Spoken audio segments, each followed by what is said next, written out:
What do I miss about bushwalking? Quite a lot of things, to be honest, but I'm going to list the top 5 things I miss the most in this video. Let's get into it. At number 5, I have planning the walk. There was something enjoyable about doing the research into a planned trip, wasn't there? You know, reading the guidebooks and the blogs, marvelling at photos, using list map, looking at bushwalk.com, packing your gear the day before. I really like doing that. And if you haven't already, you should check out my How I Plan a Walk video, which I posted a couple of weeks ago. I had good fun making that video, just because it was just like the days before COVID-19. At number 4, I have the sound of dolerite rocks hitting each other. Very niche, I've got to say, just about exclusive to Tasmania, but I really like the sound of dolerite when it collides with another piece of dolerite. You know, I think the best sound is because when you've got those, when you step on one of those really thin sheets of rock. I don't know, I'll put a couple of clips into the video if I can find some. Thanks Tin out at the car park. But you know, it's also boulders when they wobble. I quite like that sound. Dolerite rocks, that is. Slake nickels. So yeah, very niche, but it's a sound I miss. At number 3, I have drinking clean Tasmanian water when you're parched. You know that feeling when your mouth is dry and you just come across a beautiful flowing creek? It's a great feeling, you know, and then you just drink a lot of water and it tastes absolutely amazing, doesn't it? But a few examples that spring to mind for me are Grotto Creek at the western end of Pryan Beach, the Outlet Creek from that unnamed tarn below Mount Weld, Cox's Creek on the way up Mount Hobhouse, and that small stream of water I found on the way up Mount Gould. Just a few of many locations of fantastic drinking water.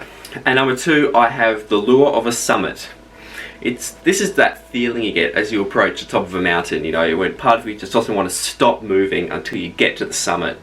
I guess you could consider it the anticipation of the views or the completion of your goal. You know, you always seem to be able to find that burst of energy as you near it, and you get excited as you're getting close to the summit. I guess, you know, that feeling could also be applied to approaching other geographical features, you know, such as when a waterfall comes into earshot and you think, oh, I'm getting close. Pretty cool feeling. Before we get to number 1, here are a couple of honourable mentions. The sound of lapping water on the edge of a lake. It's a very calm and soothing sound, isn't it? Just listening to those small waves lap up against the rocks.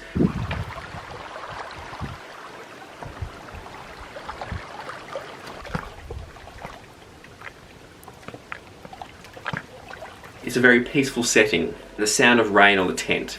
You know, it's another very satisfying sound, you know, when knowing that you're warm in a sleeping bag while inclement weather rages outside.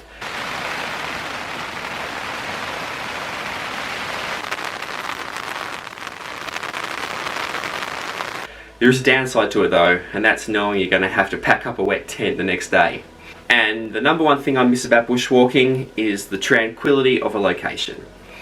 Whether it's sitting on a summit, next to a lake, or below a large tree in a myrtle forest, you know, I love that feeling when you take a break and soak in the atmosphere and ambience of a location. You know, it could be the grandeur of a summit, the stillness of the forest, the peacefulness of the lakeside location, or the dreamy location of campsites. It's something I really miss. It's one of the big reasons I love bushwalking, just because it is so different to the urban life that most of us live. There you are. There's the 5 things I miss most about bushwalking. Let me know what some of the things you miss are, you know, in the comments below. Share the video, post to social media if you want. Like the video, subscribe if you haven't already. Thanks for watching, and I'll see you next video.